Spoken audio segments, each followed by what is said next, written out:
Bro இந்த நேரத்து நீங்கள் யாரை மிஸ் பண்ணுறீங்க?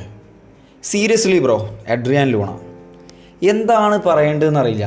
ഈ മനുഷ്യനെ 100% മിസ് ചെയ്തത് ഈ ഒരു കളിയിലാണെന്ന് പറയാം. അത്രക്കും ഇമ്പാക്റ്റ് ഉണ്ടാക്കിയിരുന്നു അഡ്രിയാൻ ലൂണ എന്ന് പറയുന്ന താരം കേരള ബ്ലാസ്റ്റേഴ്സിൽ. ഈ ഒരു മത്സരം എടുത്ത് നോക്കുക, മത്സരത്തിലൊന്ന് ഓടിപ്പാഞ്ഞ് കളിക്കാൻ ഫസ്റ്റ് ഹാഫിലുണ്ടായിരുന്ന അത്ര പോലും സെക്കൻഡ് ഹാഫിൽ ഒരു പ്ലേയേഴ്സിനും കഴിയണില്ല. അതായത് ഗ്രൗണ്ട് മൊത്തം ലൂണയെപ്പോലെ ഒന്ന് കളിക്കാൻ പോലും പലർക്കും കഴിയണില്ല എന്നുള്ളതാണ് വാസ്തവമായിട്ടുള്ള കാര്യം. യെസ്, ഇത് പറഞ്ഞുകൊണ്ട് തന്നെ നമ്മൾ ഈ ഒരു വീഡിയോ സ്റ്റാർട്ട് ചെയ്യാം. സത്യം പറഞ്ഞാൽ തീരെ ഇൻട്രസ്റ്റ് ഇല്ല. ചിലപ്പോൾ സമനില പിടിച്ചാൽ പോലും കുറച്ച് ഇൻട്രസ്റ്റ് ഉണ്ടായിട്ടുണ്ട്. കൈ വന്ന കളി പിന്നീട് കൈ വിട്ടുപോയി, അങ്ങനെയൊക്കെ പറയേണ്ട ഒരു കളി. എങ്ങനെയാണ് ആ ഗോൾ വന്നതെന്ന് പോലും ഓർമ്മയില്ല. മത്സരം ആരംഭിക്കുന്നു. കേരള ബ്ലാസ്റ്റേഴ്സിൻ്റെ സ്ക്വാഡിലേക്ക് പോകുമ്പോൾ നമ്മൾ പ്രീ മാച്ചിൽ പറഞ്ഞതുപോലെ എല്ലാ ആൾക്കാരും ഉണ്ട്. പക്ഷേ ഞാൻ പ്രീ മാച്ചിൽ പ്രഡിക്ഷൻ ചെയ്തിട്ടുണ്ടായിരുന്നത് നമ്മുടെ ഇഷാനയായിരുന്നു. അതിന് പകരമായിട്ട് വന്നിട്ടുള്ളത് നിഹാലാണ്. നിഹാൽ നല്ല രീതിക്ക്, നിഹാലിനെ ആദ്യമായിട്ടാണ് നിഹാൽ കളിക്കളത്തിലേക്ക് കേരള ബ്ലാസ്റ്റേഴ്സിൻ്റെ ഈ ഒരു സീസണിൽ കടന്നു വരുന്നത്. പക്ഷേ നിഹാൽ കൊടുത്തിട്ടുള്ള ആ ഒരു ഇമ്പാക്റ്റ് വളരെയധികം കേരള ബ്ലാസ്റ്റേഴ്സിന് ചെലുത്തിയെന്ന് തന്നെ വേണം പറയാൻ. അതിൻ്റെ ഒരു ഉദാഹരണമായിരുന്നു 10-ാം മിനിറ്റിൽ തന്നെ പ്രീതം കോട്ടാലിൻ്റെ ത്രോയിലൂടെ നിഹാലിൻ്റെ അസിസ്റ്റിലൂടെ ദിമി ഗോൾ കണ്ടെത്തിയത്.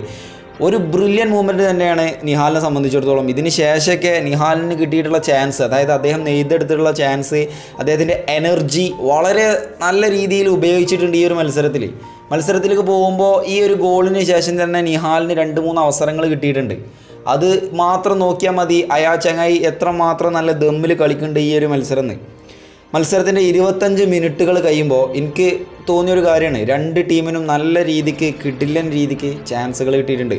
ബ്രില്യൻ്റ് ആയിട്ടുള്ള മൂവ്മെൻറ്റ് നടത്തുന്നുണ്ട് രണ്ട് ടീമും.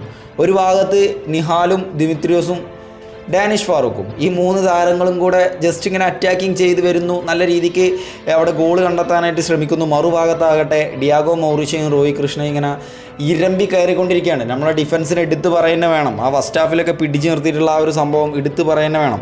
അതിന് ആദ്യ പകുതിക്ക് പിരിയുമ്പോൾ തീർച്ചയായിട്ടും പറയാനുള്ളത് നമ്മളെ ഡിഫൻസിനെ തന്നെയാണ്. ഡിഫൻസിലുണ്ടായിരുന്ന മിലോസും ലെസ്കോയും നവോച്ചയും പ്രീതം, ഈ 3-4 താരങ്ങളും ഫസ്റ്റ് ഹാഫിൽ അൺബീറ്റൻ, അതായത് ഒരു അൺബിലീവബിൾ കളി തന്നെയാണ് കളിച്ചിട്ടുള്ളത്.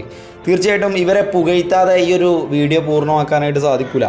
ശേഷം സെക്കൻഡ് ഹാഫിലേക്ക് കളി നീങ്ങുകയാണ്. സെക്കൻഡ് ഹാഫിൻ്റെ 47-ാമത്തെ മിനിറ്റിലാണ് ഒരു ഗോൾ ലൈൻ സേവ് വരുന്നുണ്ട് ഐമൻ്റെ. അത് കണ്ടോലൊക്കെ ആകാന്തം വിട്ടിട്ടുണ്ട്. അതായത് ആ ഒരു ഗോൾ ലൈൻ സേവ് തന്നെ വളരെ മികച്ച രീതിയിലായിരുന്നു. അമീറിൻ്റെ ഒരു ചാൻസാണത്, അത് ഐമൻ തട്ടി ഒഴിവാക്കി. ഈ ഒരു ചാൻസിലൂടെ തുടർന്നിട്ടുള്ള ഒരു കോർണർ കിക്ക് വരുന്നു. ആരും മാർക്ക് ചെയ്യാനില്ലാതെ റോയ് കൃഷ്ണൻ നിൽക്കുന്നൊരവസ്ഥ. ജാവോ ആ കോർണർ കിക്ക് എടുത്തു. റോയ് കൃഷ്ണ മനോഹരമായിട്ടൊരു ഹെഡിങ് ഗോള് തുറന്ന പോസ്റ്റ് കിട്ടും. ശേഷം കളി വീണ്ടും തുടരുകയാണ്. കേരള ബ്ലാസ്റ്റേഴ്സിൻ്റെ അടുത്ത് പന്ത് കിട്ടുന്നു. വെറും 5 മിനിറ്റ്, 5-6 മിനിറ്റോ കഴിഞ്ഞിട്ടുള്ളൂ. 56-ാം മിനിറ്റിൽ വീണ്ടും റോയ് കൃഷ്ണ ആ ചങ്ങായി രണ്ടാമത്തെ ഗോള് വന്നത് എങ്ങനെയാണെന്നൊന്നും കേരള ബ്ലാസ്റ്റേഴ്സിൻ്റെ ആരാധകർക്കോ അല്ലെങ്കിൽ പുറത്ത് നിൽക്കുന്ന ആൾക്കാർക്കൊന്നും അറിയില്ല. കാരണം സിമ്പിളായിട്ടുള്ളൊരു ഗോള്, വളരെ പെട്ടെന്ന് വന്നൊരു ഗോള്, വളരെ സിമ്പിളായി. എങ്ങനെ അത് വീണു? കേരള ബ്ലാസ്റ്റേഴ്സിൻ്റെ താരങ്ങളോട് ചോദിക്കേണ്ട ഒരു ചോദ്യം തന്നെയാണ്. പിന്നീട് നമ്മൾ പോവുകയാണെന്നുണ്ടെങ്കിൽ ഒരു ലാഗ് കളിയാണ്. അതിന് നമ്മൾ കുറ്റം പറഞ്ഞിട്ട് കാര്യമില്ല. കാരണം ഇവിടെ കേരള ബ്ലാസ്റ്റേഴ്സ് ജയിച്ച ടൈമിൽ ജയിച്ച് നിൽക്കുമ്പോൾ ആ ഒരു സംഭവം ഉണ്ടല്ലോ, ലാഗ് എന്ന് പറയേണ്ട ആ ഒരു സംഭവം, ബാക്കിലേക്ക് പാസ് കൊടുത്ത് ഫ്രണ്ടിലേക്ക് തട്ടി പിന്നെയും പുറകോട്ട് കൊടുത്ത്, അത് വളരെ നല്ല രീതിയിൽ കേരള ബ്ലാസ്റ്റേഴ്സ് ഇവിടെ നിർവഹിച്ചിട്ടുണ്ടായിരുന്നു ഒഡീഷ FC-ക്കെതിരെ. അതവർ തിരിച്ചടിച്ചു എന്ന് തന്നെ നോക്കിയാൽ മതി.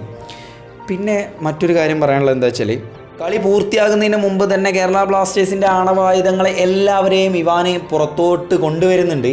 അവസാന നിമിഷം ഒരു 94 മിനിറ്റിന് ശേഷം 98 മിനിറ്റ് വരെ ഒരു 5-6 ചാൻസ് ക്രിയേറ്റ് ചെയ്തിട്ടുണ്ട്. ഇപ്പോൾ ഫെഡോർ ആവട്ടെ, ജസ്റ്റിൻ ആവട്ടെ, സൗരവിനെ എടുത്ത് പറയേണ്ടതുണ്ട്. കാരണം നല്ല മികച്ച രീതിയിലുള്ള ക്രോസ് സൗരവിൻ്റെ അടുത്ത് നിന്ന് വന്നിട്ടുണ്ട്. സോ അത് ഇഷാന് വളരെ മികച്ച രീതിയിൽ കിട്ടിയിരുന്നെങ്കിൽ, നല്ല രീതിക്ക് കിട്ടിയിരുന്നെങ്കിൽ ഗോളാക്കി മാറ്റിയിട്ട് നല്ല രീതിയിൽ നമുക്ക് ഒരു സമനിലയെങ്കിലും പിടിക്കാമായിരുന്നു. മത്സരത്തിന് ശേഷം ഓരോ താരങ്ങളെ പറ്റി ഇങ്ങനെ വിശദീകരിച്ച് പറയുമ്പോൾ ഡാനിഷ് ഫാറൂഖിനെ പറ്റി പറയാതിരിക്കാൻ വയ്യ. ഡാനിഷ്, ഞാൻ ഒരിക്കലും ഒരു താരത്തെ കുറ്റം പറയുന്നല്ല, നമുക്കതിനുള്ള അവകാശം പോലും ഇല്ല. സോ ഞാൻ പറഞ്ഞു വരുന്നത് എന്താ വെച്ചാൽ, ഡാനിഷിൻ്റെ കയ്യിൽ പന്ത് കിട്ടിയ മിസ്പാസിൻ്റെ ഒരു മാല എന്ന് പറയുന്ന രീതിയിലായിരുന്നു ഈ ഒരു മത്സരം. ഡാനിഷും അതുപോലെ മറുഭാഗത്ത് അഹമ്മദ് ജാവും ഫസ്റ്റ് ഹാഫിൽ ആരാണ് മിസ്പാസിൽ കൂടുതൽ തവണ മുന്നോട്ട് വരിക എന്നുള്ളൊരു മത്സരത്തിലായ പോലെ കമൻട്രേറ്റർ പോലും പറഞ്ഞത് ഞാൻ കേട്ടിട്ടുണ്ട്. എന്തായാലും നല്ല വൃത്തിക്ക് പൊട്ടിയിട്ടുണ്ട്. കാരണം ലുക്കായി വന്ന കളിയാണ് വിട്ടുപോയിട്ടുള്ളത്.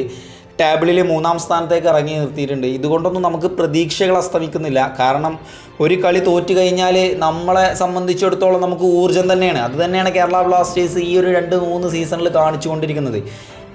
തോട്ടുകൾ എന്താണെന്ന് ജസ്റ്റ് ഒന്ന് അടിയിൽ കമൻറ്റ് ചെയ്യുക. അതുപോലെ തന്നെ ചാനൽ ഇഷ്ടപ്പെട്ട സബ്സ്ക്രൈബ് ചെയ്യുക. തൊട്ടടുത്താണ് ബെല്ലൈക്കൺ കൊണ്ട് നിൽക്കുക. നമ്മൾ വിടുന്ന ഓരോ വീഡിയോകളും നോട്ടിഫിക്കേഷൻ ലഭിക്കാൻ വേണ്ടിയിട്ടാണ് നിങ്ങളോട് ബെല്ലൈക്കൺ നിൽക്കാനായിട്ട് പറഞ്ഞത്. So by.